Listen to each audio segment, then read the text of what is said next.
les trois pays qui constituent aujourd'hui l'AES, ils disent qu'ils sont unis, mais ils ont trois présidents, il y a trois gouvernements. On a l'impression que, bon, c'est être unis pour éviter d'aller aux élections. Là, un qui sait pas que nous, affaires de l'AES, on ne joue pas avec. C'est-à-dire, il parle en parabole contre les présidents de l'AES. C'est-à-dire, voilà des gens qui nous ont dévancés, qui sont des grands-pères, des pères. Est-ce que vous voyez un peu? Donc, nous, on essaie de suivre les âmes qu'ils ont laissées, les traces, bonnes traces qu'ils ont laissées. Mais moi, je crois que le poupou n'a pas en train de fatiguer un peu le cerveau de ces vieux-là. Parce que je ne peux pas comprendre. Comment quelqu'un qui a chanté hier, quand nous serons unis, ça va faire mal comme les États-Unis, ça va faire mal comme le Royaume-Uni, ça va faire mal, ça va faire mal. Aujourd'hui là, l'AES était réunis, c'est-à-dire ils sont réunis.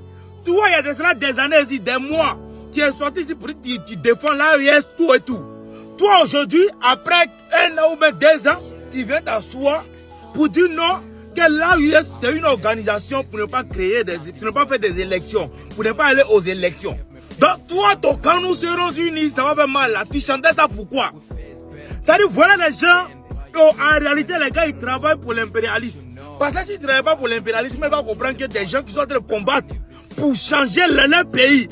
Tu vois le progrès dans leur pays. Et puis ta bouche change en 2 minutes. C'est-à-dire, toi le même, hier tu chantes que oui, quand nous serons unis, ça va faire mal. Aujourd'hui, on est unis maintenant. On a très cher à s'unir, à ce que les gens s'unissent de plus. Toi, tu sors derrière pour venir dire non, c'est même personne que toi, l'union que tu as demandé hier là.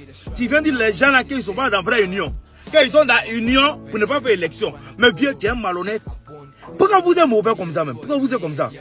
Ou si ce n'est pas Alpha, et puis les deux ils viennent de Côte d'Ivoire, mais comprends pas, Côte d'Ivoire, c'est pas possible. Les deux ils viennent de Côte d'Ivoire même. Si ce n'est pas le vieux dans Pou, le blondin en blondaille, c'est lui qui chantait hier aussi. Un mandat, comment il dit la maman? 3 mandats, 4 mandats, comment il chante là même là? Comment on a nous fait pour la désamorcer? Premier mandat, 3e mandat, comment on a nous fait pour la désamorcer? La démocratie bananière. Aujourd'hui, il a chanté tout ça. Dès que le RADP a s'asseoir, il a chanté une chanson là. 3 mandats, 4 mandats, pour le RHDP, ça peut très bien passer. C'est comme ça la musique l'a changé. C'est même chose avec l'autre là aussi. C'est même moi là, c'est les mêmes boys là qui sont là. Hier, ils ont chanté ici. Pour dire les 3 mandats, les 4 mandats, ça va créer les discordes. C'est pas une démocratie. Aujourd'hui, ils viennent défendre qu'ils vont voter. C'est même gars là qui est Tikanja aussi. Toi, hier, j'ai mal, ça me fait honte, ça me fait. Tu as fini de faire tout ça là. Oh, quand nous serons unis, ça va. Tu as fini tout tes bordels là. Maintenant, aujourd'hui, tu dis non, où l'union a commencé, où tu vois toute la population africaine sont unanimes sur ces 3 présidents là. Même la jeunesse, nous la jeunesse, on est derrière ces 3 présidents là. On devrait nous sécuriser parce que hier vous avez chanté, nous on est là suivre les exemples sur la chanson que vous avez chantée. Aujourd'hui, vous venez maintenant, vous voulez changer de bouche. Mais vous allez changer tout seul. Parce que nous, on va jamais vous suivre dans vos conneries. C'est AES, nous, on connaît. Les gens travaillent, ils préparent crédit, ils sont en train d'effacer tous les crédits, ils sont en train de construire, ils sont en train de combattre le terrorisme. Au même moment, ils construisent, au même moment, ils font les hôpitaux, au même moment, ils font des routes, au même moment, à bataille. Et puis, tu as vu pour dire non. Dieu, tu es mauvais, tu es méchant, vous êtes mauvais. Si vous ne voulez pas soutenir là, taisez-vous dans vos coins. Nous, là, on va parler d'eux. Oui! Aujourd'hui, on ne voit pas même. Ce qui me fait là, c'est nous. C'est notre génération qui me fait sur Internet. Internet, c'est à notre génération que c'est sorti, c'est pour nous. C'est pas pour vous. Vous ne maîtrisez pas. Mesdames, Mesdemoiselles et Messieurs, bonsoir à toutes et à tous. La une de l'actualité internationale est marquée par cette sortie fracassante de l'artiste reggaeman très engagé Tiken Jah Fakoly, que nous avons tous connu, qui a bercé nos différentes enfances, qu'on a connu comme étant un leader d'opinion, quelqu'un qui se bat contre l'impérialisme occidental, quelqu'un qui est vraiment enragé, qui est vraiment engagé. Mais depuis un certain temps, les esprits mieux éclairés ont constaté et ont compris que Tiken Jah n'est plus dans la lutte contre l'impérialisme. Il y a une vérité que beaucoup ne savent pas depuis la sortie de Tiken Jah. C'est de cela que je vais vous parler, la vérité cachée derrière ça. Et c'est pourquoi je vous demande de suivre cette conférence jusqu'à la fin. Et il faut la partager au maximum. Au maximum. N'insultez pas Tiken Jah Fakoly. Ne vous rabaissez pas jusqu'à son niveau. Mais permettez à ce qu'ils sont en train de construire, cette déconstruction à laquelle nous allons nous livrer tout à l'heure, que tous les éléments de l'AES puissent recevoir. Vous avez vu, tout récemment, Jeune Afrique est sorti. La sortie de Jeune Afrique a été un échec. Nous avons mis en déroute leur plan. Nous avons exposé. Mais ne soyez pas surpris, après juste la déconstruction des propos farfelus de Jeune Afrique, de voir une intervention aussi bizarre du reggaeman Tiken Jah Fakoly. Je vous le dis clairement, mesdames, mesdemoiselles et messieurs, partagez cette vidéoconférence. De la même manière que nous avons fait pour Jeune Afrique, faites la même chose. Vous savez que je n'ai pas l'habitude d'insister. La raison, je vous donne la raison pourquoi vous devez partager. Voyez-vous, Jeune Afrique, son intervention c'était pourquoi? Parce que l'impérialisme occidental a échoué avec ses coups d'État. Combien de reprises ils ont tenté les coups d'État au Burkina Faso, au Mali, au Niger? Au Niger, c'est pas très souvent. Ils ont échoué. Avec les terroristes, ils ont échoué. Donc maintenant, il faut passer par la bataille médiatique. Diviser le peuple sahélien à partir de l'intérieur. C'est ça leur objectif. Je le réitère encore. Ils sont passés par les médias RFI et autres. Ils ont vu qu'on ne les écoute plus. Terminé. Nous qui sommes là, ils ont sanctionné nos pages. Fatigués. Ils n'ont pas réussi. Ils financent Jeune Afrique. C'est leur média. Ils sont passés par Jeune Afrique. Impossible. Maintenant, il faut passer par un leader d'opinion. Un leader d'opinion en qui beaucoup ont confiance. Ou beaucoup ont eu confiance par le passé. Tiken Jah Fakoly, il est payé pour ça. Ne l'en voulez pas. Il est payé pour ça. Le mec, c'était un rastaman, un jeune qui cherchait juste à se faire un chemin. Au départ, il était vraiment engagé. Hein? Voilà, il était vraiment engagé, lutter contre l'impérialisme. Mais il a fini par faire pacte avec l'impérialisme. Il a compris qu'avec son âge, de son vivant, il ne va pas bénéficier des retombées de je ne sais quoi. Finalement, il a accepté le pacte. Ça, c'est clair. Depuis un certain temps, il continue d'être populaire. Remarquez, dans la plupart des villes de l'Occident, il est populaire là-bas. Mais dans la conscience collective juvénile, dans la conscience des jeunes, il ne représente plus rien depuis très fort longtemps. Certains même vont me dire, mais Monsieur Théa, pourquoi vous vous fatiguez même de nous parler de Tiken Jah Fakoly? On le connaît déjà, on sait. Non, c'est important. Il faut déconstruire ce qu'il est en train de construire. Vous voyez, il parle, il ironise, il se moque. Regardez son ton. Il dit, les trois pays de l'AES qui se disent être unis. Les trois pays de l'AES qui se disent être unis. Donc ça veut dire que ces pays ne sont pas unis. Ça veut dire que ces pays ne sont pas unis.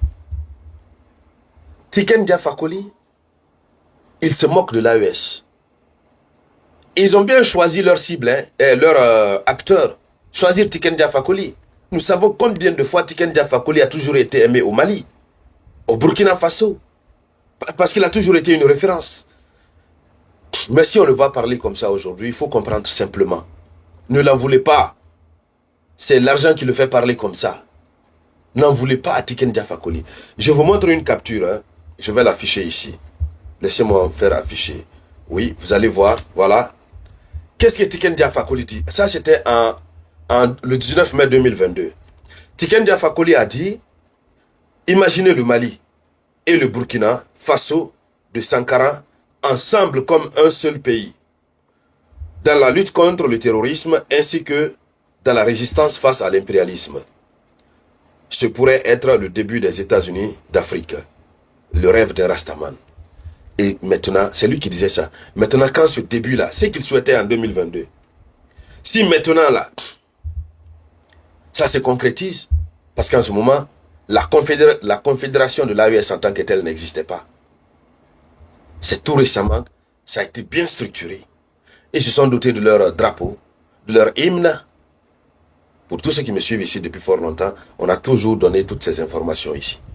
Aujourd'hui, ils sont organisés. Ils ont un seul président. L'AES a un seul président. Actuellement, c'est le camarade Ibrahim Traoré. C'est une présidence tournante. Ben, chacun a son modèle. La vérité cachée derrière ça, c'est que les propos qui sont tenus par Tiken Jah, attention, Tiken Jah a toujours ses fans, hein. Et quand on dit fans, ce sont les gens qui sont sérieusement engagés pour la personne. Il a toujours ces fans-là du côté de l'AES. Donc, il y a des gens dans l'AES qui l'aiment naturellement à travers sa musique, à travers son engagement par le passé. Et tout ce qu'il dit, eux, ils vont prendre un argent comptant. Donc, on passe par lui, donc, pour s'aimer la division dans la pensée des populations de l'AES. C'est pour commencer à mettre dans leur tête que, non, ces gens-là ne sont pas venus pour vous aider. Ils se sont juste mis ensemble pour éviter les élections. Bon, voici encore un gros mensonge. Disons-nous la vérité, honnêtement parlant. Honnêtement parlant. On peut organiser les élections en Afrique et puis perdre ces élections. Non, il n'y en a pas. Dans aucun pays en Afrique. Il n'y en a pas. Regardez au Gabon. Brice Clotaire Oligui Nguema a organisé les élections. Il est passé. Au Tchad. Déby Kaka, il a organisé, il est passé. Chez moi, en Guinée, ici, j'étais candidat à l'élection présidentielle du 28 décembre 2025. Malgré que ma candidature a été recalée, j'étais candidat. Le président Mamadi Doumbouya a organisé l'élection, il est passé. À plus forte raison.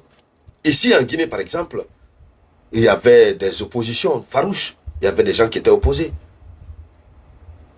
À plus forte raison du côté de Burkina Faso, où Ibrahim Traoré est aimé jusqu'au-delà même des frontières. Regardez le Mali, Assimi Goïta, aimé par son peuple. C'est-à-dire, vous ne pouvez pas imaginer. Le Niger, c'est pareil. Ces gens-là ne veulent juste pas gaspiller de l'argent pour faire un truc d'élection. Ils ne veulent pas. Ils préfèrent orienter l'argent là dans le développement de la nation. C'est tout. Mais s'ils veulent, ils peuvent organiser aujourd'hui. Et puis voilà. Mais c'est un nouveau modèle de gouvernance qu'ils sont en train de créer en Afrique. Et le peuple est avec eux. C'est ça la vérité. En réalité, ce que Jeune Afrique a commencé là, c'est ça que Tiken Jah est en train de venir achever. Vous avez vu, il n'y a pas longtemps, il y a un artiste, reggaeman ivoirien encore, Fadal Dey, qui avait fait une sortie aussi bizarroïde comme ça. Mais là, ça avait été réglé au plus vite que possible. Maintenant, ils sont montés un peu. Regardez, ça ne va pas prendre assez de temps. Vous allez voir Alpha Blondy même parler de ça. S'il n'a même pas déjà parlé en mal de l'AES. Ce sont des gens qui sont ivoiriens, qui sont avec le président Ouattara. Ils sont avec lui, malgré tout ce qu'ils disent. Voilà. Et nous connaissons le rôle de Ouattara dans les activités de l'impérialisme occidental en Afrique de l'Ouest. Mais comme Tiken Jah, lui, il peut penser, il peut dire que non, j'aurais voulu que les trois pays de l'AES soient unis, mais on a trois présidents, trois gouvernements. Qu'est-ce qu'il voudrait? Qu'est-ce qu'il voudrait? On peut se lever un beau matin pour dire, bon, supprimez votre gouvernement par là, supprimez votre gouvernement par là, etc. C'est faux, c'est impossible.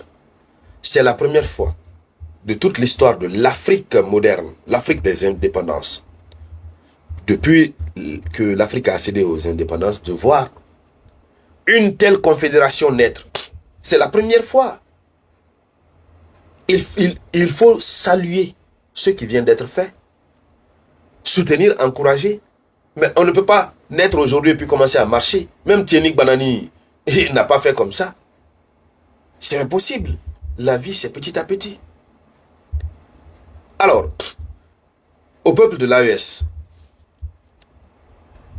à tous nos éléments de l'AES, c'est un agent envoyé. C'est un agent. N'écoutez pas ce qu'il a dit. Ne prêtez pas attention à ce qu'il a dit. Non. Lui, il a un rôle. Il a été payé pour ça. Tout ce que nous devons faire, c'est de prier Dieu pour lui. Qu'il puisse changer, puisque si c'est l'argent, il en a déjà beaucoup eu à travers ses concerts. Qu'on prie Dieu pour lui, qu'il redevienne celui qu'il a été avant. Ne l'insultez pas. Ne mettez pas de propos déplacés à son égard. Parce que ce que tu fais à autrui aujourd'hui, forcé, ça va se retourner contre toi. Tout ce que vous devez faire, peuple de l'AES, c'est de diffuser le message là que je vous donne à tous vos amis. Envoyez-les en privé, WhatsApp, Messenger, Telegram, envoyez-leur, qu'ils puissent comprendre, ah oui, Tikenja a parlé comme ça. Non, c'est parce que les médias classiques sont en train d'échouer qu'ils sont en train d'utiliser un leader d'opinion. Tikenja, c'est un leader d'opinion. Et que l'objectif, c'est de nous diviser. Mais l'AES est déjà unie. La jeunesse consciente est unie. Rien ne peut arriver. Donc, partagez la conférence. Et puis, c'est fini. C'est déconstruit. Le secret est dévoilé. C'est fini. Il n'y aura pas d'impact. Je vous le dis encore une fois, la chance que nous avons, c'est que nous avons notre propre télé à nous. Et on est suivi partout. Partout. Et on est là. Dès qu'ils font pan, on fait pache, on déconstruit. Et quand moi je déconstruis ici, à vous de relayer au maximum. Au maximum. C'est de cela qu'il s'agit. Donc, ne perdez pas de vue, la lutte continue. La lutte continue. D'accord? Voilà. Lorsque Dieu te révèle ton ennemi en flagrance, c'est la plus bonne des choses. Là, tu sais déjà à qui tu as affaire. Mais si tu ne sais pas que c'est ton ennemi, tu continues de collaborer avec lui pendant qu'il est en train de te frapper dans ton dos, c'est ce qui est très mauvais. Les sacrifices qu'on fait là, dans l'AES, c'est ce que Dieu est en train d'accepter. C'est ce qu'on dit en bon djoula, Douaou Djabira. On demande toujours à Dieu de nous montrer nos ennemis. Ah, quand tu connais ton ennemi, tu es sauvé. Mais quand tu es dans l'ignorance totale, tu prends ton ennemi comme ton ami, comme ton allié, c'est ce qui est très très mauvais. Alors, l'AES a connu, l'AES est en train de connaître ses ennemis. L'AES saura désormais comment les prendre.